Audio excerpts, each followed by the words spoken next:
공소제기 후 6개월 안에 선고를 해야 한다는 특검법 규정을 근거로 들었습니다. 사건 판결은 2026년 1월 16일에 할 것으로 판단됩니다. 구속기한 만료를 이틀 남겨두고 윤 전 대통령이 기소된 4개 사건 가운데 첫 선고가 나오는 겁니다. 내란 우두머리 사건의 1심 선고는 오는 2월로 예상되는 상황. 윤 전 대통령 측은 내란 재판 결과를 기다려야 한다고 주장했습니다. 계엄이 불법인지 여부는 지금 119 사건에서 다투어지고 있는데 이 판결을 이 사건에서 내린다면은 재판부는 그러나 계엄 선포 자체가 불법인지는 이 사건 쟁점과 무관하다고 선을 그었습니다. 다른 재판부의 판단을 보고 따라가거나 할 필요는 없다고 판단이 됩니다. 그러자 윤 전 대통령이 직접 나서 선고를 미뤄야 한다고 주장했습니다. 지금 얘기하는 거 보면 전부 내란 재판에서 법정에서 나온 것들이고 이게 그대로 넘어간 경우가 없습니다. 대부분 뭐 무슨 대통령이 뭐 의원 끌어내라 했다? 그거 다 바뀌었습니다. 하지만 재판부는 고지한 대로 한 달 뒤 결론을 내리겠다고 했습니다. 오는 26일 결심 공판에서는 윤 전 대통령에 대한 특검의 첫 구형이 나옵니다. JTBC 신간입니다. 민주당이 위헌 논란이 있는 부분을 수정한 내란 특별재판부 설치법을 다음 주 본회의에 1호 안건으로 선정합니다. 1심이 아닌 2심부터 전담재판부에 맡기고 법원 내부위원회에서 판사를 추천하는 방식으로 바꾸기로 했습니다. 김태중 기자입니다. 논란의 내란 전담재판부 설치법을 두고 민주당이 의원총회를 열었습니다. 관심이 많으셨던 외부 법률 자문을 구했던 내용 이런 것들을 총망라해서 그중에서 최대 공약수를 정리해서 오늘 의총에 보고를 했고 JTBC 취재 결과 당이 자문을 구한 LKB 평선에도 기존 법사위원회의 부정적인 의견을 냈습니다. 위헌 시비를 피하려면 수정이 불가피하다는 취지입니다. 민주당은 먼저 법률에서 윤석열이나 12.3 비상계엄이라는 말을 빼기로 했습니다. 특정인이나 특정 사건을 겨냥하게 된다면 위헌 500m 오성 송탄 방면으로 우회전입니다. 기존 안에는 법무부 장관이 법관 추천이 포함됐는데 사건 분리를 침해한다는 지적이 잠시 후 50km 신호 위반 과속 단속 구간입니다. 2심부터 소송을 했습니다. 재판부를 열어두고 무작위배당 원칙이 최대한 지켜지도록 한다고 했습니다. 민주당은 완성된 수정안을 1년 21일에 열릴 본회의에 1호 법안으로 올릴 예정입니다. 하지만 아직 300m 앞 오성 송탄 방면으로 우회전입니다. 조율의 사법부를 믿을 수 있냐는 불만이 당원들 사이에 제기되고 있습니다. JTBC 김필준입니다. 수갑과 마스크를 준비해 국회로 출동하라고 지시했던 수사단장, 2017년 작성된 계엄 대비 문건을 공유한 조사단장, 이 국방부 간부들이 1년 넘게 현직을 유지해온 것으로 드러났습니다. 국방부가 과연 내란 청산에 의지가 있는 것인지 다시 묻게 됩니다. 김한수 기자의 단독입니다. 국방부 수사본부 소속 A 수사단장은 12.3 비상계엄 당시 당장 출동이 가능한 수사관 10명 모아 국회로 출동하라는 지시를 내렸습니다. A 단장은 출동할 때 수갑과 마스크를 준비하고 조사본부 패치는 도착하지 말라는 지시도 내렸습니다. 여인영 방첩사령관이 박건수 국방부 잠시 후 오성 송탄 방면으로 우회전입니다. 그 장소를 알려준 사람이 누구였어요? 그것은 현장에 출동하는 수사관에게 방첩사 비슷한 시각 이 수사단장은 2017년 작성된 군사 계엄 대비 문건을 조사본부 간부들에게 공유했습니다. 국회의원들을 체포해 계엄의제 의결 정적 수사를 유도하는 방안이 담긴 문건입니다. B 단장은 A 단장의 요청을 받고 자신의 직속 수사관들을 국회 출동조에 합류시키기도 했습니다. 500m 양감 화성 방면으로 좌회전입니다. 하지만 국방부는 계엄 이후 1년이 넘도록 그 단장 모두 현직에 도체 아무런 조치를 하지 않은 것으로 파악했습니다. 2달 넘게 벌인 내부적 대상에서 조사본부를 배제하더니 계엄가단 보호를 받는 간부들을 단장직에 계속했거든요. 이에 대해 국방부는 300m 앞 양감 화성 방면으로 좌회전입니다. 조사를 진행할 것이라는 입장을 밝혔습니다. JTBC 고맙습니다. 네, 이에 대해 국방부는 계엄 뒤 1년 넘게 사실 사건을 놓고 있었던 것으로 보입니다. JTBC 취재가 시작된 지 하루 만인 오늘에야 2명의 단장을 포함해 조사본부 소속 16명을 직무 정지했습니다. 한 발 늦게 조치를 취하는 행태가 잠시 후 양감 화성 방면으로 좌회전입니다. 조사본부 소속 16명을 직무 정지했다고 밝혔습니다. 분리조치된 상태에서 혼돈종중 TF의 조사를 받도록 조치했습니다. 정치인 체포도를 지원하는 수사관 출동에 관여한 A 수사단장과 B 조사단장을 비롯해 국회로 간 수사관 10명도 포함됐습니다. 국방부는 계엄 이후 1년이 넘도록 별다른 조치를 취하지 않아오다 JTBC 취재가 시작된 지 하루 만인 오늘 대규모 직무 정지를 결정합니다. 국방부는 또 JTBC가 지적한 조사본부가 감사 대상에서 배제된 데 대해서도 정부 역시 TF가 조사를 시작했다고 밝혔습니다. 지금까지 국방부 조사본부에서 계엄 가담 혐의로 기소되거나 직무 배제되는 등 조치가 취해진 건 박건수 전 본부장과 김상용 차장등 최상위 직급자 단 2명뿐입니다. 국방부가 내란 청산과 관련해 느리고 소극적인 500m 앞 좌회전입니다. 계엄 보수에 탑승했지만 근신 열흘 처분만 받은 김상환 육군 법무실장 500m 앞 좌회전입니다. 김민석 부총리가 소요의 징계 취소 지시를 내렸고 그제서야 중징계가 내려졌습니다. 국방부 조사본부가 자체 감사 대상에서 제외된 사실이 알려지자 총리실은 전 부처 가운데 유일하게 국방부에 300m 앞 좌회전입니다. 성취를 지시하기로 했습니다. 늑장 대처가 반복되면서 누구보다 내란 청산에 앞장서야 할 국방부가 그런 의지가 있다는 전방에 과속 방지턱이 있습니다. 내일 국회에서 열리는 국방 청문회는 일단 김범석 없는 김범석 청문회가 될 것으로 보입니다. 회전입니다. 외국인 정부 출석을 거부하면 아예 우리나라 입국을 금지하는 내용입니다. 정인아 기자가 보도합니다.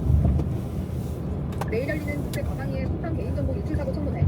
김범석 의장과 박대준 전 대표 등 핵심 증인들은 빠진 맹탕이 될 거란 우려가 나옵니다. 블랙 남친 3인에 대해서 공갈 내일 청문회에 진술에 가지고 경로를 이탈하여 재검색합니다. 국회 과방위는 고발과 국정조사들을 예고하는 한편 김명규 쿠팡이츠 대표 등 4명을 추가로 고르기로 했습니다. 쿠팡이 국회와 정부기관 등을 상대하는 이른바 대관 직원을 무더기로 뽑아 불리한 현안에 대응해왔다는 지적이 있는 만큼 그런 사람들도 불러야 한다는 주장도 나왔습니다. 개국진의 부장들이 지금 이런 데 취직해가지고 법무받고 그래가지고 이런 사고가 터졌다. 전용기 의원을 포함한 민주당 의원 10명과 최혁진 무소속 의원은 이른바 김범석 입국 금지법을 발의하기로 했습니다.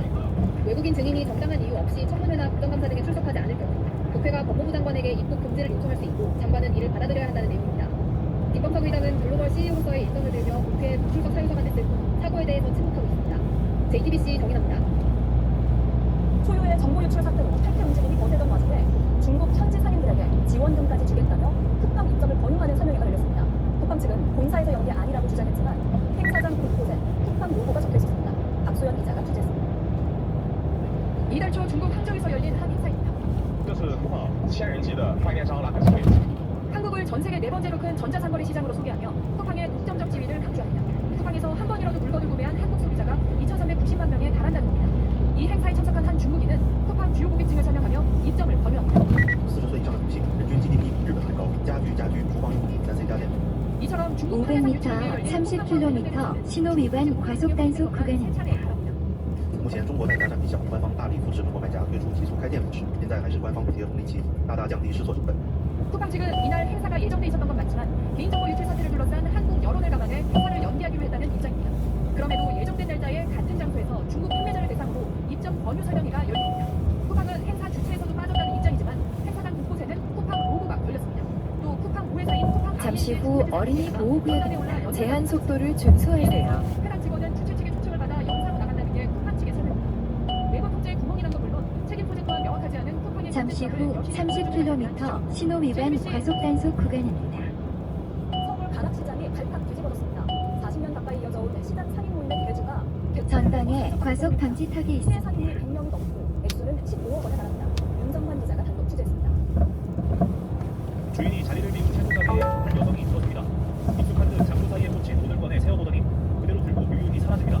가락시장 상인들의 갯돈을 걷던 50대 개주 강모 씨의 마지막 수금 장면입니다. 한 달에 한 번 돈을 걷는 일반적인 개와 달리 당신은 매일 현금이 도는 시장 특성에 맞춰 갯돈을 조금씩 나눠 걷었습니다. 그렇게 하루에 5만 원에서 10만 원씩 상인들이 꼬박꼬박 모은 돈을 챙겨 지난달 전방에 과속 방지턱이 있습니다. 바로 옆 가게에선 1,000만 원을 잃었습니다. 시장 전체에서 피해를 입은 점포는 모두 100여 곳에 달합니다. 현재까지 파악된 피해 금액만 약 15억 원. 가락시장 상인들끼리 대를 이어 수십 년 넘게 이어온 계였기 때문에 피해자들은 의심조차 못했다고 말합니다. 다들 그러시더라고. 워낙에 돈이 달아가지고 해서 그러면은 그 정도 신용이 있겠다 싶어서 했죠. 딸 결혼 자금으로 쓰기 위해 갯돈을 붓던 상인은 한순간에 1억 원을 날렸습니다. 내 돈은 괜찮아. 우리 딸애가 이제 신혼집을 살라고 계약을 했어요. 걔 돈 들어갈 돈까지 걔가 다 지고 딴 것까지 다 지고 사귄 거예요. 강 씨는 일주일 만에 전방에 과속 방지턱이 있습니다. 문자만 남기고 종적을 감췄습니다. 서울 송파경찰서는 접수된 40여 건의 고소장을 토대로 강 씨를 출국 금지 조치하고 행방을 쫓고 있습니다. JTBC 윤정환입니다.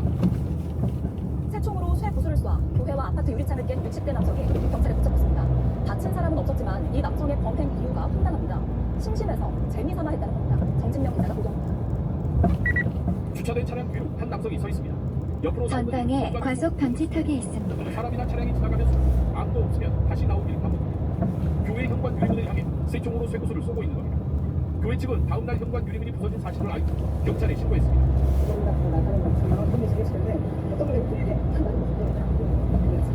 남성은 교회 바로 옆 아파트 유리창에도 쇠구슬을 쐈습니다. 방송을 했어요 우리가. 유리창을 확인해주라고 때리고 있으면 연락이더라고요. 경찰은 CCTV를 분석해 60대 남성을 붙잡았습니다. 일용직 노동자인 남성은 인터넷에서 쇠총과 쇠구슬을 산 것으로 급회전 구간입니다. 안전 운행하세요. 쇠구슬을 쏜 특별한 이유는 없었습니다. 재미삼아 심심해서 했다는데 그걸 출석하기 전에 다 없애고 하고. 경찰은 남성을 특수지문 손괴 혐의로 구속 입건하고 추가 범행 여부 등에 대해 확인하고 있습니다. JTBC 정준영입니다. 계획해놓은 것이 많은데 500m 회전 교차로에서 정남, 오산, 방면 12시 방향입니다. JTBC 같은 발언의 시점을 확인했습니다. 전방에 과속 방지턱이 있습니다. 안정을 이뤄 직후 당시는 탄핵 선고를 한 달 정도 앞둔 상황이었고 민주당이 김건희 씨를 수사한 특검법을 추진하던 때였습니다. 300m 앞 회전 교차로에서 정남 오산 방면 12시 방향입니다. 지난 3월 법원이 구속 결정을 통해서 윤석열 전 대통령은 구치소에서 풀려났습니다. 체포된 지 52일 만입니다. 윤 전 대통령은 내란 사건에서 무죄라도 받은 것처럼 웃으며 손을 흔들고 주먹을 쥐어 보이기도 했습니다. 소총경호를 받으며 관저에 도착한 뒤에 개선 장군이라도 된 듯 전방에 과속 방지턱이 있습니다. 전방에 과속 방지턱이 있습니다. 잠시 후 회전 교차로에서 정남 오산 방면 12시 방향입니다. 전방에 과속 방지턱이 있습니다. 특검은 김건희 씨가 다 맞췄다는 이유로 윤 전 대통령에게 분노를 표출했다고 설명했습니다. 다만 김건희 씨가 500m 좌회전입니다. 되지 않았다고 덧붙였습니다. 당신은 탄핵 심판의 최종 결론이 된다고 헌재에 선고를 한 달가량 남겨둔 때였습니다. 민주당은 윤 전 대통령의 직무가 잡히는 사이에 김건희 씨를 전향한 명태균 특검법을 통과시켰고 주권과 사건 등에 대한 상설특검법도 추진했습니다. 300m 앞 좌회전입니다. 대한 수사 압박이 커지자 김건희 씨가 윤 전 대통령에게 화를 낸 것 아니냐는 분석이 나옵니다. JTBC 박병현입니다. 법무부 장관과 여당 대표에게 서슴없이 연락했던 김건희 씨는 계엄 당일에는 잠잠했습니다. 전방에 과속 방지턱이 있습니다. 잠시 후 좌회전입니다. 갑작스러운 개입에 당황한 것으로 분석했습니다. 그래서 여도영 기자입니다. 김건희 씨는 대선 후보 배우자 시절 허위 이력 논란이 터지자 국정 운영에 나서지 않겠다 약속했습니다.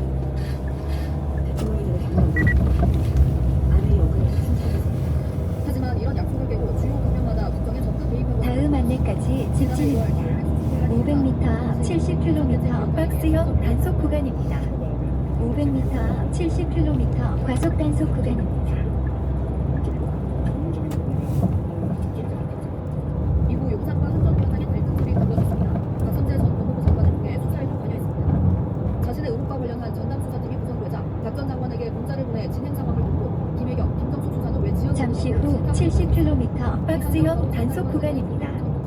잠시 후 70km 과속 단속 구간입니다.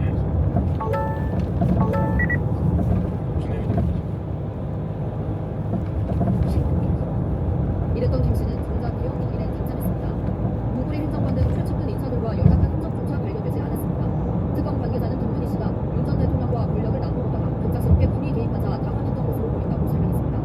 특검은 윤 전 대통령이 김 씨의 사법 리스크를 본인에 대한 사법 리스크로 생각해 방어하다 계획을 선고했고 이때부터 정치 공직인 두 사람 사이로 분열이 생겼다고 판단했습니다. JTBC 노동훈입니다.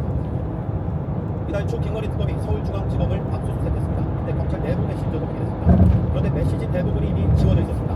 김건희 씨를 무혐의 처분하면서 검사들이 무슨 대화를 나눴는지 확인이 어려워졌습니다.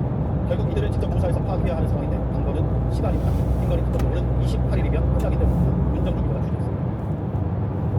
특검은 지난달 3일 서울중앙지검을 압수수색하며 4차 상실과 단독회의 부장실 메시지도 살펴봤습니다. 검찰이 지난해 10월 도이치 주가 조작 사건과 관련해 김건희 씨를 무혐의 처분했는데 검찰 내부 메신저에 윗선의 수사 개입을 규명할 단서가 있는지 찾아내기 위해서입니다. 그런데 JTBC 취재 결과 압수수색 당시 검찰 내부 메신저 대부분이 이미 삭제된 상태였던 것으로 확인됐습니다. 무혐의 처분이 내려지는 과정에 서로 무슨 대화를 주고받았는지 확인이 어려워진 겁니다. 결국 당시 검찰 관계자들을 주소안해 직접 조사가 필요한데 아직 소환 조사한 검찰 관계자는 없는 것으로 파악됐습니다. 이런 가운데 특검은 디올백 수사범화 의혹과 관련해 최재형 목사의 중앙지검 조사 영상을 확보했습니다. 특검은 해당 영상과 최 목사 진술 조서를 비교해 조사 과정에서 진술 회유가 있었는지 따져볼 계획입니다. 특검 수사 기한이 2주도 채 남지 않은 만큼 수사에 속도를 낼 것으로 보입니다. JTBC 유덕입니다. 김건희 씨의 모친 최우수 씨는 아직은 25억을 내지 않았습니다. 개인 체납액으로 한국에서 1위입니다.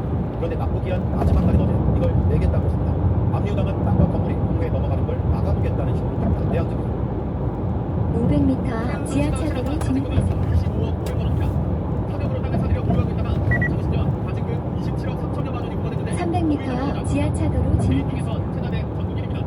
앞서 국민은 이달 15일까지 납부하라고 최후 통첩을 했습니다. 잠시 후 지하차도로 진입하세요. 공매 절차에 반드시 들어가서 조세 정의를 살리고 그런데 최 씨가 납부 기한 마지막 날인 어제 성남시청에 체납액을 내겠다는 뜻을 밝힌 걸로 확인됐습니다. 성남시청 관계자는 JTBC에 최 씨가 체납팀에 연락해 체납액 납부 계좌번호를 받아갔다고 전했습니다. 성남시청 등이 압류한 부동산을 국내에 넘길 거란 소식이 들리자 서둘러 납부 의사를 밝힌 겁니다. 하지만 언제까지 얼마를 낼 건지 구체적인 계획은 내놓지 않은 걸로 확인됐습니다. 오늘 중에라도 최 씨의 재산을 강제로 처분하는 절차를 밟으려 했던 성남시청은 일단 조치를 무리했습니다. 다만 납부 시한은 이미 지난 만큼 최 씨가 실제 체납액을 내는지에 따라 국내 절차에 들어갈지 다시 검토하겠다는 입장입니다. JTBC 양들입니다. 네, 저희 뉴스룸은 한국노아인협회 간부들에서 특경 의혹을 집중 보도였습니다. 이재명 대통령의 업무보고에서 이 사안을 각별히 챙기라고 보고 지하차도 옆길입니다. 시민들에게 모르는 것 모른다고 바로 주문하기로 했습니다. 정부 업무보고 4회차 이재명 대통령은 300m 앞 지하차도 옆길입니다. 온라인협회 등기부를 언급했습니다. 일부 민간단체에서 회와 폭력이 반복되고 있다며 사안을 각별히 챙겨봐달라고 요구했습니다.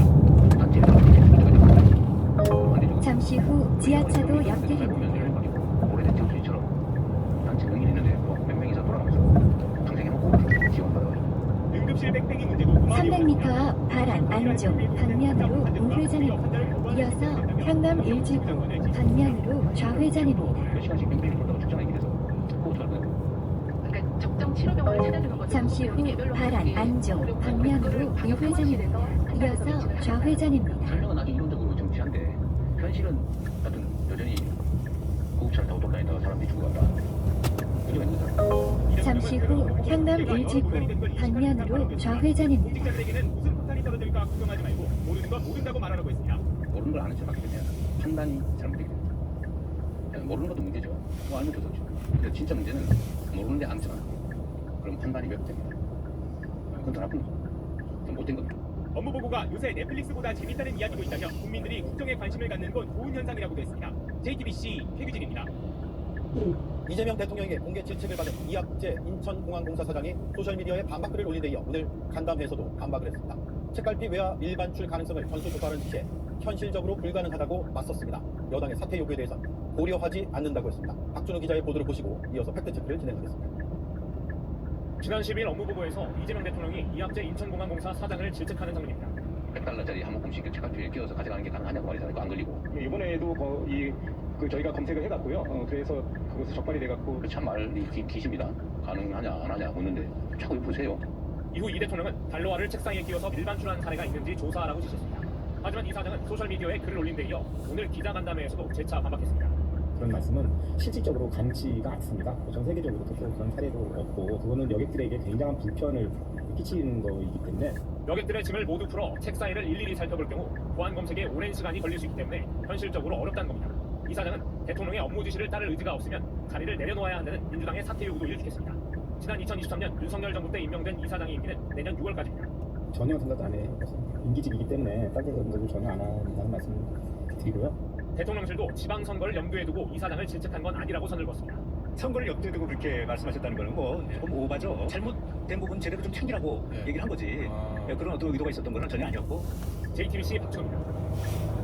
네, 이학재 인천공항공사 사장이 지적에 반박하며 몇 가지 주장을 했습니다. 사실인지 따져보겠습니다. 팩트체크 김혜미 기자가 나와 300m 앞 우회전입니다. 이어서 목적지 부근입니다. 네, 대통령 업무보고 때부터 줄곧 그렇게 답했는데요. 오늘도 마찬가지였습니다. 예. 달러의 밀반출이라든지 그런 것들이 우리 업무는 아니지만 업무는 정확히 법적으로 되어 있기 때문에 실제로 업무가 좀 떠나는 것은 확실하고요. 잠시 후 우회전입니다. 이어서 목적지 부근입니다. 설명드리기 전에 먼저 이재명 대통령의 질문이 뭐였는지 다시 한번 들어보겠습니다. 출국 검색은 공항공사 소관이라고 하더라고요. 예, 그렇습니다. $100짜리 한 묶음씩 책갈피에다 끼고 나가면 안 걸린다. 그런 주장이 있던데 그 실제로 그래요? 네, 들으신 대로 공항에서 이루어지는 외화 불법 반출 검색에 관해서 물은 거였는데요. 이거 공항공사의 업무가 맞습니다. 이 공항과 인천세관 간의 잠시 후 목적지 부근입니다. 목적지 부근입니다. 안내를 종료합니다. $100가 넘는 외화 이렇게 들어가 있습니다. 게다가 이 양에 앞서 지난해 임 사장이 체결한 것도 힘입니다. 네, 업무가 아니라고 하는데 너무 분명하게 나와 있네요. 네, 그렇습니다. 물론 외국한 거래법에 따른 외화 외환 출입에 대한 관리감독 책임은 관세청에 있습니다. 하지만 공항을 관리하는 공항공사도 검색을 하고 적발을 해서 세관의 업무를 넘기는 방식으로 협업을 해왔고요. 이 사장도 세관과 업무를 나눠서 맡기로 약속을 했습니다. 예. 자, 그리고 두 번째, 네.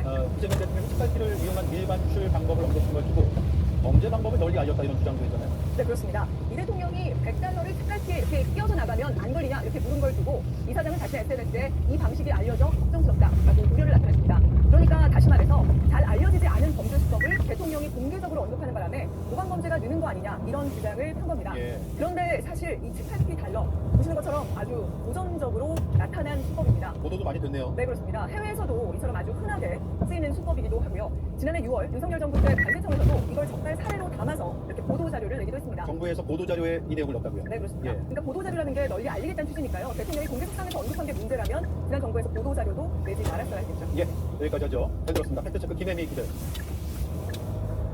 국민의힘이 살아남을 수 있겠는가? 당명부터 버리자. 국민의힘 초대선 모임에서 이런 성토가 쏟아졌습니다.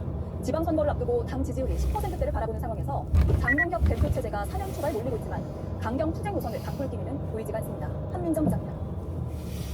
내년 6.3 지방선거를 6개월 앞두고 국민의힘 재선 의원들이 모였습니다. 수도권을 놓고 보면 과연 우리 정당은 존립 가능한가라는 위기의식을 가질 수밖에 우리 당의 당명이라는 것들부터 저는 이제 바뀌는 때가 됐다고 생각합니다. 체질까지 바꾸고 뼈를 가는 당 지지율 20%대 박스권에 갇힌 상황. 강도 높은 쇄신이 필요한데 현 지도부가 현실을 직시하지 못한다는 질타가 쏟아졌습니다. 전화면접 주사는 뭐 조금 사사롭게 그런 얘기 할 때가 아닙니다. 그건 희망사항일 뿐입니다. 여론조사가 아이지 그거 지금 현실을 잘 반영한 거 아닌 거야. 이런 한심한 얘기를 하고 있는 한은 그런 가능성이 없습니다. 어제 김민수 최고위원이 저조한 지지율을 두고 여론조사 방식 탓을 한 걸 겨냥한 겁니다. 지방선거 공천 때 당심 70%, 민심 30%를 반영하려는 구상 역시 선거에 도움이 안 된다고 했습니다.